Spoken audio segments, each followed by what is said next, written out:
welcome to episode number 0 of LearnOrBurn.tech, where in 5 minutes or less, we promise that you will learn something useful. Today, I'm here to tell you my reasons for choosing Safari as the best browser, and I'll give you 10 quick reasons why. Number 1, battery life. Okay, this doesn't matter if you're always plugged in, I understand that, but if you're a mobile business warrior like me and many, then this matters a ton. Even if you have the longest lasting battery in the world, you still want to stretch it and preserve it. So stick with Safari on your Mac and maximize your battery life per charge. Number 2, fastest to go is 0 to 60. I mean the time it takes from click to being able to search, nothing beats Safari. And to make it fair, we compared it with no plugins installed whatsoever and starting out with a blank page, meaning there's nothing to prefetch. The results clearly make Safari the winner.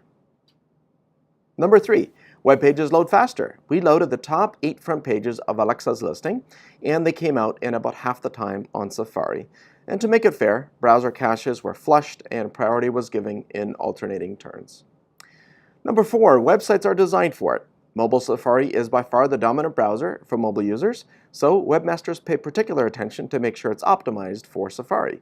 And that may also contribute to the previous point about it being faster. Number 5, memory usage and management.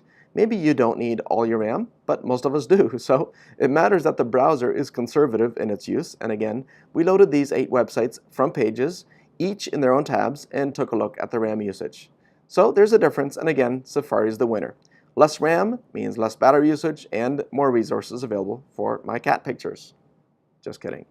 Oh, and compared to Firefox, for example, Safari keeps each tab in a separate system process. This is an essential requirement for memory to be released when a tab is closed.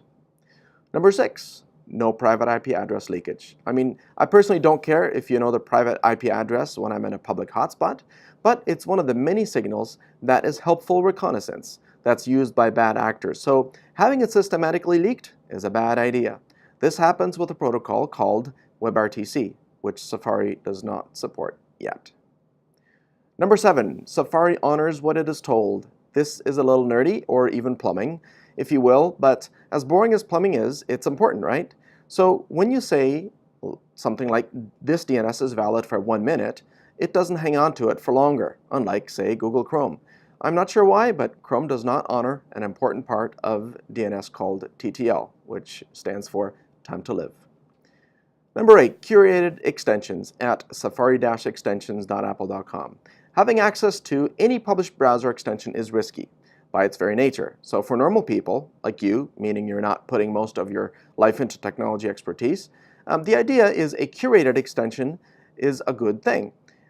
There's someone else who has said these extensions are safe. Number 9, no Flash built in. And I'll take that one a step further and suggest that you never ever, under any circumstances, install Flash. For the occasional site that still depends on Flash, then use Chrome. So even though Chrome has started to block Flash elements by default on websites, it's still bundled. So that's another reason I stick with Safari whenever possible. However, since man shall not live on one browser alone, always have Chrome handy. Number 10, integration features. If you use mobile Safari on your iPad, on your iPhone, or iPod even, you can surf seamlessly across them all, meaning you have shared keychains, shared bookmarks, and open tabs, etc. And if you use and enjoy Apple Pay, there are already many online shops that support Apple Pay through Safari. Just a few notes worth mentioning. There are many other reasons why Safari is my favorite, but I need to leave it at the top 10. Secondly, there is a Windows version of Safari available at one point in time, but it is no longer available. And I strongly would suggest caution if you feel tempted to install it from a third-party download site.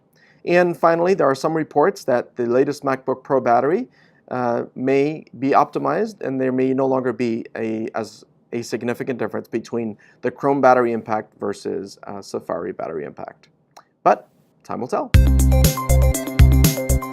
This episode is sponsored by Nerds On Site.